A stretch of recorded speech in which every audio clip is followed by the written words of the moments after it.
ತಿಳಿಸುವಂತನಾಗು. ಆಗಲಿ ಮಹೇಂದ್ರ.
ನನ್ನ ತೀಕ್ಷ್ಣ ರೂಪವಾದ ಜ್ವಾಲೆಯಿಂದ ಸಮಸ್ತ ದೇವತೆಗಳು ಸಂತೃಪ್ತರಾಗಿರುವರು.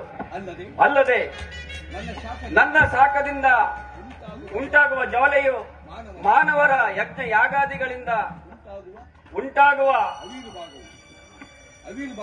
ಆವಿರ್ಭಾಗವು ದೇವತೆಗಳೇ ಸಲ್ಲುತ್ತದೆ. ಸಮಸ್ತವು ನನ್ನಿಂದಲೇ ಲಯವಾಗುವುದು, ನನ್ನಿಂದಲೇ ಉತ್ಪತ್ತಿಯಾಗಿ ನನ್ನಿಂದಲೇ ಲಯವಾಗುವುದು. ದೇವೇಂದ್ರ, ಜಗತ್ತಿನ ಅಶುದ್ಧವಾದ ವಸ್ತುಗಳೆಲ್ಲವೂ ನನ್ನಿಂದಲೇ ಶುದ್ಧವಾಗುವುದು. ದೇವರಾಜ. ಅಗ್ನಿದೇವ, ಭಲೆ ನಿನ್ನ ಕಾರ್ಯ ವೈಖರಿಯು ಬಲು ಶ್ಲಾಘನೀಯವಾದದ್ದು. ನೀವಿನ್ನು ನಿಮ್ಮ ಪೀಠದಲ್ಲಿ ಆಸೀನರಾಗಿ. ಆಗಲೇ ಮಹೇಂದ್ರ.